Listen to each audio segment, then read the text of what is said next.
Yo, yo, yo, welcome to Hard Pass. I am your host, Jacques Slade. It's the show that is happy to announce that we are teaming up with Marvel Studios to present the title for the next MCU Spider-Man movie. Kinda. Let's start with some hot takes. Travis Scott took his followers on a journey again this past week after he arrived at a West Hollywood newsstand with Cactus Jack signage to hype his appearance in ID magazine. Besides the obvious violations for having this type of a public gathering, the other newsworthy bits were the poor kid or kids who got Travis to sign their Cactus Jack ones. Why? Because Travis signed them like this. For a frame of reference, this is what Travis's signature actually looks like. Actually, you know what? The kids won because now they can claim their J's have a one-of-one Travis Air signature and sell a picture or a gif of that on the blockchain. That's got to be worth at least a few $1,000s, right? And while we're on the subject of the blockchain, NBA Top Shot has been the trending tech thing of the moment. If you're not aware, Top Shot gives you the chance to own a digital clip from an NBA game. Yes, the same clips that you see on Twitter and you can now pay for and keep in a digital wallet or album. I don't know. Do you own the rights to the clip? Nope. Do you maybe even get paid every time somebody uses the clip on social media? Of course not. You're just getting that clip and hoping a finance bro comes along and wants to give you more money for it. It's got me wondering if I can start my own version called Cousteau Clips, where our motto is, we definitely won't update with a third K. Like, how much would you pay for a clip of me doing air guitar? I don't think people want to see me go. Or maybe you prefer an original composition like Baby Yoda Gang. Yoda Gang, baby Yoda Gang. Pew, pew, pew. Not gonna lie. If there's enough interest, what's the worst that could happen to Cousteau Clips other than a third K, of course? No spoilers again for this week's episode of WandaVision because I'm not that mean, but I did find it funny that a BuzzFeed piece was trending after people, I guess, started to realize that Elizabeth Olsen was actually the sister of Mary-Kate and Ashley Olsen, aka the twins from Full House, and the subject of a double entendre from the one Kanye song. Not only that, they posted another story about kids on social media finding out that Tommy Hilfiger is a real person. Yeah, it's kind of funny now, but I'm just counting down the days to when they post the headline, people are just finding out that Michael Jordan played in the NBA and wasn't just the guy in Space Jam or an allegory for overpriced retro sneakers. If you're wondering what freaked me out the most this week, well, it was the first few seconds of this video about Crip Fit, where fitness instructors were teaching their class how to sea-walk like they were Corrupt or Snoop Dogg. Look, I don't want to be the one to assume anything, but I'd be lying if I wasn't readying my Twitter fingers to cancel while posting goofy memes and getting canceled myself for doing it wrong. Let's just say I was glad when I found out it was a comedy group that posted it and not some Bachelorette contestant. Chris Harrison would have probably defended them by saying, "Come on, it's 2021. They didn't know it was bad," or something dumb like that. Twitter has announced a new feature called Super Follows, which allows users to charge for exclusive tweets and other perks that you won't get if you're just a basic follower. Now, I'm not going to say I'm not intrigued by this new feature, but I wonder what I would post if someone were to super follow me. Damn, between super follows and Cousteau Clips on the blockchain, I might not have to open that OnlyFans account. What? I be giving away sneakers, you pervs. Florida man makes their long-awaited return to Hard Pass this week, but this time it's for a good reason. Two Florida women aged 34 and 44 were caught trying to get a COVID-19 vaccine shot by dressing up as senior citizens. But according to the New York Times, they may have been trying to get their second shots based on their vaccination history. Look, even though this story was a triumphant return for Florida man and they should receive some sort of punishment, I can't muster the energy to be upset about it. On the Florida scale, I'd rather have people be on the side of dressing up as Betty White to get a shot instead of being Betty White's age and acting like the vaccine has nanomachines that turn us into zombies. Oh, and a quick hard pass to the narrative that it's only black and brown people who are skeptical of the vaccines because of the ways the medical community has treated and used us in the not so distant past. The skepticism is based on things that actually happened, not to mention legit concerns about efficacy and long-term effects since the vaccines are new and were developed quickly. We would like to be excused from this narrative and turn the spotlight on the Facebook moms who are straight up deniers and put all of us at risk when they don't vaccinate themselves and their kids with stuff that's been around for decades and has been proven by science to work. Oh, and shout out to Ted Cruz. What a clown. And now for this week's Alex Caruso might be the GOAT segment. He's got a new commercial for Manscaped. You know, Manscaped. It's the razor company you've heard in every podcast ad segment and seen before every video on YouTube the past year or so. Caruso just got the bag, and all he had to do was talk about balls and whatnot. Last week it was Anta, and now it's razor commercials? Man, it pays to be a Laker, right? Somewhere Kurt Rambis, Mike Penberthy, and Sasha Vujacic are kicking themselves for being born in the wrong era. And speaking of the Lakers, I just want to touch on the topic about replacing the NBA logo with a Kobe Bryant silhouette. It's a movement that's really been talked about for a while now, as the person in the logo is widely believed to be Lakers legend Jerry West. We're not going to talk about how he's on the executive board for that other NBA team in LA. I like to think that's a long con and Jerry's just doing deep cover work for his real team. Anyways, while everybody and Jerry West is 99.9% sure that the logo is Jerry, the NBA doesn't actually acknowledge that the logo is Jerry. In fact, they've been denying it ever since the logo was created in 1969. But the NBA isn't the only party that wants to memory hold that thought that West is the logo. Jerry himself is embarrassed by his association with the logo and wishes it would change. And the call to change heightened this week when Kyrie Irving posted a Tyson Beck image of Kobe on Instagram with the caption, "Black Kings built the league." That's about the most Kyrie thing Kyrie has done this week, I guess, but he's also not wrong. I feel like the time has come for the NBA to refresh their logo. So what if it's a symbol that is recognized around the world and might be on the short list of most recognizable logos? Other brands on the NBA's level are constantly reinventing themselves. Like, take PlayStation, for example. The PS1 logo is iconic, but that did not stop them from switching things up with the PS2. And then they changed it again with the PS3. And who can forget how different the PS4 logo is from the PS5? They changed the number. Wow. Okay. Maybe the PlayStation isn't the best example, but I agree with Kyrie. Changing the logo from an unwilling partner who actually wants it to change to somebody who now better represents the league and its diverse history is a great idea. But I don't think it should be Kobe. While Kyrie's intentions are in the right place, he's probably coming from an emotional position. He was close to Kobe and considers him a hero and mentor.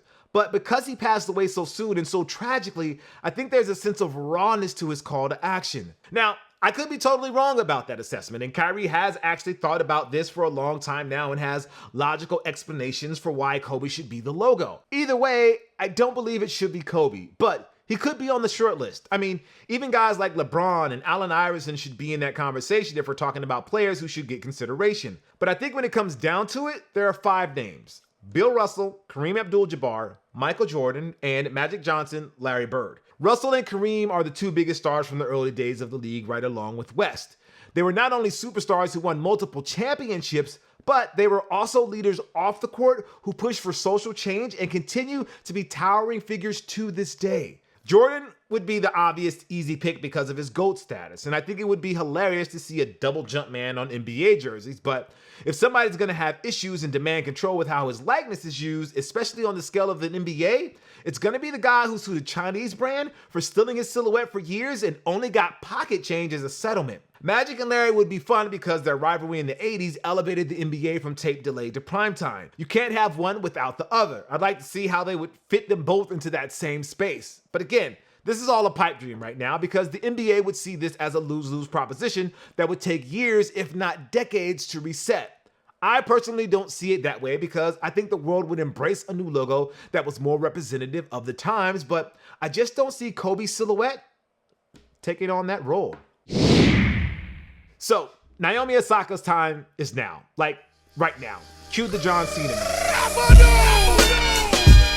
Okay, I think I'm in WrestleMania mode. Woo!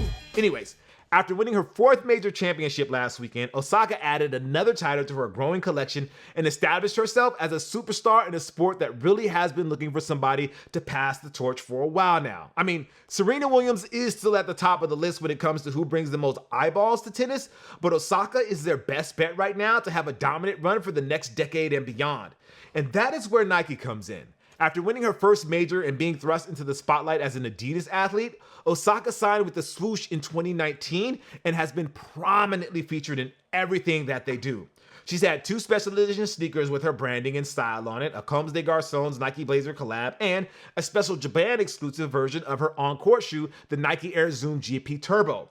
But where's the signature shoe? Yes, After we declared that Patrick Mahomes and Fernando Tatis Jr. should be signature shoe athletes sooner rather than later, it's now Osaka's turn to get the Cousteau seal of approval. It should be noted that after I came up with this fictional award while putting this script together for the show, Francisco Lindor of the New York Mets announced his very first New Balance signature baseball cleat and turf shoe. I am bad at this, but not as bad as human charisma vacuum Darren Rovell, who had the gall to say that Osaka was in the bottom rung when it comes to personality. Holy crap, D! Why don't you just tell her to smile more? That's somehow less offensive. And not to dunk on Darren even more, but Osaka's dull personality netted her $34 million in endorsements last year, overtaking Serena. Her sponsors include Nike, Louis Vuitton, Tag Heuer, Beats, MasterCard, Workday, Nissan, and she has equity stakes in Body Armor and Hyperice. If she was in the middle rung of Rovell's level of personality, Osaka would be stupid rich. Like, she could buy a rare Alex Caruso Top Shot if she could just get to his level. But I guess you'll have to settle for being at the top of her game while also being a style icon and a fan of Naruto. She's right, you know. Sakura could never. Full disclosure, I never got into Naruto, so I'm not really familiar with the Hokages and Jutsus. Ask me about Attack on Titan Season 4 though, and I got some hot takes. And considering Naomi is a fan of manga and became the subject of one not too long ago, she might have opinions on Captain Levi. Anyways, I'm not sure if a signature shoe in the way we've come to expect it is in Osaka's future. I mean, think about Andre Agassi and his famous tech challenges, or Roger Federer and the Zoom Vapor 9, or Serena Williams and her court flares. These are all shoes that will forever be linked to each individual. They just won't have their names attached to them. I hope Naomi can break through the cycle and be the one that gets a signature shoe launch that matches the type we see from a new Air Jordan or a new LeBron. So fingers crossed for her. All right, now it's time for the Heat Check, where we bring you everything that's dropping this week. First up, we have the Adidas Yeezy 450. These are on March 4th, and they're going to be a Yeezy Supply exclusive. Okay, so the Cloud White nickname is dull and boring, but we need to continue the bit we've done for months now. So, according to Wikipedia, Anti-Venom is a fictional anti-hero who's first appeared in The Amazing Spider-Man number 569. The creature belongs to a race of amorphous extraterrestrial parasites known as the symbiotes and is regarded by Venom's symbiotic brother. His physical features include white skin and a black face and Spider-Man symbol across his chest. Then we have the Supreme and Nike SB Dunk Low. These are on the 4th. We all know what these are. We all know the hype. We all know that kids are going to try to get their fits off with these this summer. I personally don't even bother trying with Supreme drops, but good luck to you and yours on the 4th. Then we have the Nike Dunk Low City Market. These are on the 4th for 110. So I'm trying to understand the concept. It's a shoe that brings to mind classic food items you find at the market, but at the same time, it also has Blue Ribbon Sports branding, which I guess was something you could find at a city market in the 70s. I don't know. But like the Supreme Dunks dropping this week, these will be gone quick. Then we have the Jordan Delta Mid Asta. These are on the 5th for 160. While the words Jordan and mid make me shudder in fear, the Delta Mids have proven to be a bit of a winner, even without the Union cosign. Then we have the Puma RS Dreamer. These are on the 5th.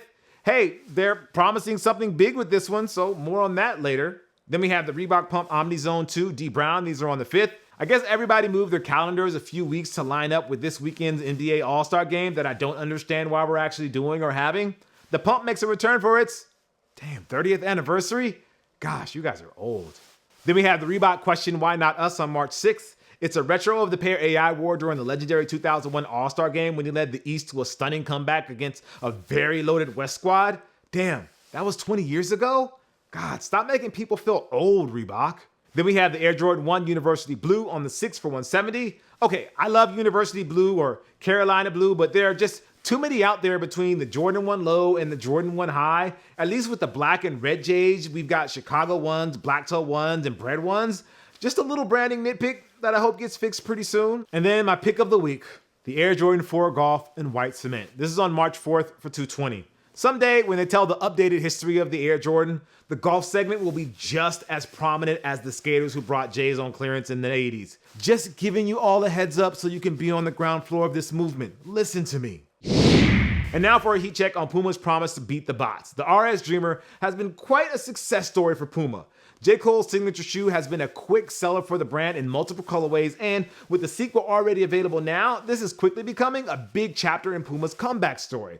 So, as you might expect, the brand might be feeling themselves a little bit now. What would happen if they brought back the RS Dreamer original multicolor release during All-Star Week and they made the bold proclamation that you, the consumer, will beat the bots? But what does Puma mean by that? Are they guaranteeing you have a chance to buy as long as you want it? Did they just make hundreds of thousands of pairs so selling out shouldn't be a worry? Are they trying some newfangled anti-bot measure? There was this cringe-worthy conversation in the DMs between the Foot Locker and Puma IG accounts that sound like Statler and Waldorf from the Muppets trying to sound cool. At least they were trying. I reached out to Puma to get to the bottom of the story, but so far, I haven't heard back from them. Look, I don't think anybody should kid themselves and compare Puma's biggest shoe in a while to say the University Blue ones dropping in the same week because the levels of hype is just going to be different. But what I am curious to see is if Puma can actually make good on this promise and I can buy a pair of Dreamers on the 6th or 7th or 8th or even the 14th or even the 25th. It's time for this week's Hard Pass, where we take a look at something in the culture that just needs to go, like the clout chase. There was a lot of performative chasing of it this past week, and I don't get why. First off, there was this infamous video of the kid who was trying to get a rise out of Cam Newton. Like, my take on the situation was that the trash talking wasn't all that bad because that sounds like something a kid whose parents are friends with Cam would say to Cam. But then I was shocked to find out he was not, and he was just some random out here trying to score internet points. Wait, can you sell internet points on the blockchain? I'm glad that kid apologized, and hopefully he learns from the Thanos clout meme. It's not really worth it. And then there was the crowd that wanted to downplay Minnesota Timberwolves rookie Anthony Edwards' dunk over Yuta Watanabe because it was only worth 2 points, and Edwards was having a bad game that night. Like, no one cares. Let us enjoy this beautiful dunk, which combined the violence of Tracy McGrady over Sean Bradley and the Kevin Johnson over Hakeem Olajuwon slightly short guy skies up and slams it on a really tall guy trope. I think the underrated aspect of that dunk is the way Edwards falls to the ground, like nobody's ever jumped that high at his height and he was coming back down to earth. If you couldn't enjoy that, I got nothing for you. Anyways, this week's Hard Pass goes to the 2021 NBA All-Star Game weekend and the 2021 All-Star Game sneakers. Recently, Sneaker Blog celebrated the 9th anniversary of the Galaxy All-Star Kicks. Now, my first thought was, why are we celebrating a 9th anniversary? Like, what's the point? It's not a milestone year, and the posts on social media all seem like super lazy attempts at content since there's really nothing else going on. But then I got to thinking, is it because we are feeling genuine nostalgia for them, or is it because nothing else has come close to replicating the excitement of that year? It's got to be the latter, because 9 years is not the right amount of time to feel pumped for a retro, even if something is as desirable as the Galaxy foams. And the proof is in the preceding years. Nike, Adidas, Under Armour, or any other brand have not been able to catch that lightning again. Sure, there are smaller breakout hits and retro releases, not to mention new Yeezys debuting during All-Star Weekend is becoming a trend, but the on-court sneakers during the league's showcase, well, they're not the cultural phenomenon that they used to be. Take last year, for example. There was a lot of chatter about the Mr. Swackhammer LeBron 17s that were revealed for the first time during the All-Star Game. Naturally, the shoe flew off the shelves right away, but it was easily forgotten by the time we got to the NBA bubble and beyond. This year, we're not getting even a single word or press release talking about plans for Atlanta. As of this recording, the only pair of kicks on the Sneakers app that has anything to do with the All-Star Game are a pair of Nike Dunk Highs that are dropping 2 days after All-Star Weekend, and they have Indianapolis branding because that was the original site. It's like the league didn't plan on having an All-Star Game this season, and then all of a sudden they changed their minds because, whoops, they need to keep their TV partners happy and make money. I feel bad for the players who thought this was going to be a planned break so they could get home and refresh and reload for a playoff run, not to mention stay safe. I want to believe that Nike and Jordan Brand and Puma and Under Armour have something planned over the next week or so to make All-Star worthwhile. But then there's a part of me that feels like they should just let the players wear PEs that we otherwise would never see, and that they should just save their time and energy for next year's All-Star Weekend. God willing, things are a lot more normal by February 2022, and I can fly out to wherever the game will be held, and I can post about all of my sneaker shenanigans for my super followers and, create quick videos for my Cousteau clips. All right. That's going to do it for the show today, guys. Thank you for watching Hard Pass. I am Jacques Slade. I'll see you next week, but not before I show you this video of a dog leaping across a river like it was a puddle.